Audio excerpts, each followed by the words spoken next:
Eh bien, bonjour les enfants. Bonjour. On se retrouve pour un petit jeu d'observation.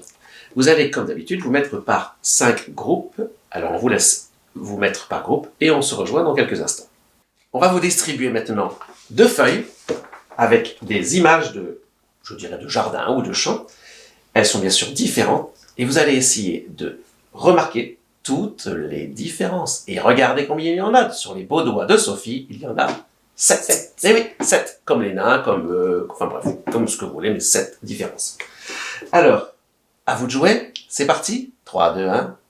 Non, 7, 6, 5, 4, 3, 2, 1. C'est à vous. Allez, c'est parti. Maintenant, nous arrivons dans le vif du sujet avec Sophie. Alors, qu'as-tu vu comme différence? Alors, moi, j'ai tout de suite vu que, bien sûr, dans l'image du haut, il y avait plusieurs cultures. Que dans l'image du bas, il y avait une seule et même culture, même si il y a des couleurs différentes. Je crois que ce sont les mêmes espèces. Est-ce que c'est ça, Sophie? Alors déjà, ouais, bravo, parce que du coup, ici en bas, vous avez que des salades. Des salades. Salades vertes ou rouges, mais ça reste de la salade. Et là-haut, alors, est-ce que vous avez vu différentes, il y a différentes espèces. D'accord. Donc, Hein. voilà. Donc, monoculture par rapport à la polyculture. Bien. Super, une différence. Alors, moi, j'ai également mentionné qu'il y avait un tuyau d'arrosage qui se trouve là. Alors, c'est un long tuyau d'arrosage qui permet d'irriguer les champs. Et là, on le voit, là, on ne le voit pas. Est-ce que tu peux confirmer, Sophie, que c'est bien une différence? Là, irrigation, là, pas d'irrigation, là, donc on arrose, et là, on n'arrose pas. Super, deuxième différence. Et on verra tout à l'heure pourquoi, comment ils font pour, en haut, ne pas mettre de système d'arrosage. Pourquoi, comment ça va marcher. J'ai également remarqué, et vous l'aurez remarqué aussi, qu'ici, il y a des plantes qui sont très hautes. Et ici, tout est presque au ras du sol. Donc, j'imagine que c'est une différence à mentionner. En Ouais. hauteur, différentes hauteurs, et là, toujours au même niveau. Et là, du coup, effectivement, différentes hauteurs.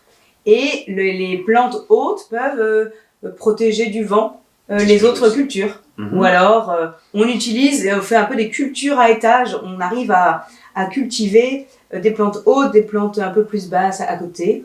On arrive à maximiser un petit peu la D'accord. surface. Donc, on a 3 différences. 3 différences.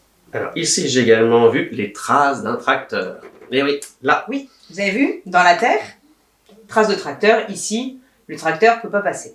Non. Sinon, Ok. les traces vers les fleurs, ce ne serait pas une bonne idée. Qu'est-ce qu'on aurait pu ajouter? Alors, ici, apparemment, la terre est à nu. Et là, la terre a l'air d'être recouverte par, justement, toute cette végétation. C'est bien ça? Alors, oui, regardez, entre les plants, alors déjà, on voit les traces de tracteur dans la terre. Et entre les salades, on voit la terre. Ici, on ne voit pas de terre. Qu'est-ce que vous voyez là au sol, au niveau des cultures? C'est soit de la paille, soit des bouts de bois. On peut mettre aussi des feuilles mortes. Mhm. Ça, c'est un super principe. C'est le paillage ou paillis. D'accord. On paille le sol. Le but, c'est qu'il soit jamais à nu pour éviter que ça ne se dessèche avec le vent ou que l'eau qui était présente, ne s'évapore. Ça permet de garder l'humidité. D'accord. Du coup, on recoupe un peu avec notre... Pour comment ils arrivent à ne pas irriguer, Mhm. pas de système d'irrigation très bien mis en place, c'est que là, quand ils arrosent, et ben du coup, le paillis garde l'humidité. Ok, on en était à... 5, je crois. 6, peut-être.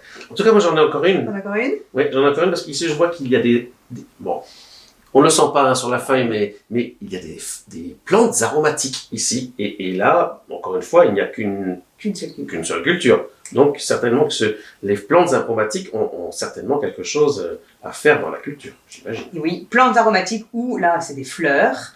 Dans ces systèmes comme ça, on mélange un petit peu les cultures. Et l'intérêt de ces plantes qui sentent très fort, à votre avis, ça va être quoi? Benoît, est-ce que tu sais pourquoi? Pourquoi c'est intéressant, à part que ça fait beau puis qu'on peut récolter des fleurs? J'imagine ou les que manger. ça doit attirer certains insectes, peut-être. Alors, ça attire les pollinisateurs, voilà, Ouais. très important pour polliniser nos cultures. Ouais. Et au contraire, il y en a d'autres qui sont... Répulsive. Je ne sais pas si c'est voilà, répulsif, oui. Et ben du coup, il y a des insectes qui trouvent que ça sent pas du tout bon, donc ils vont pas manger les autres cultures. Voilà. Donc, d'où l'intérêt. Et ben, je crois qu'on a fait on a fait le tour. Ah oui! Ah, 7e différence. La 7e différence, eh bien, je crois qu'ici, là, ça paraît très ordonné. Regardez un peu les lignes de culture qui sont bien respectées, tandis qu'ici, ça paraît être beaucoup plus fouillis. Mais peut-être que c'est encore une fois un intérêt pour cultiver de façon plus naturelle, en prenant compte de tout ce que la nature peut faire ou justement ne pas faire. Et ben voilà, ordre. Et là, une impression de désordre, mais on va voir que c'est pas forcément que tout cet ordre et ce désordre est pensé. Donc vous avez sept différences entre ces deux systèmes différents de culture. Et à votre avis, lequel est plus respectueux de la nature? Moi, j'ai trouvé. Et vous? Alors, on va laisser Sophie nous dire quel est ce qui paraît être le mieux pour la nature et la culture la plus respectueuse de la nature. Alors, vous l'avez trouvé, c'est la première. Eh bien, j'aurais dit pareil. Et donc, la nature est un peu plus respectée parce que on met pas...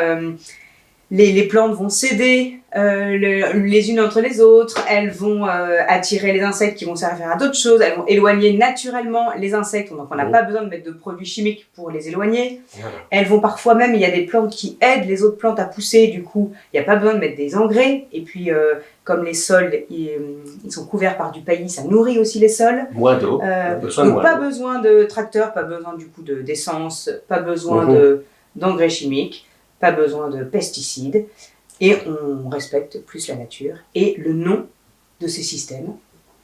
Moi, je crois que je sais. J'en ai même fait une chanson. Je crois que ça doit être si je perds ma culture. Alors évidemment, ça fait un peu bizarre de dire comme ça, mais c'est la permaculture. Voilà. La permaculture, vous avez peut-être déjà entendu ce mot.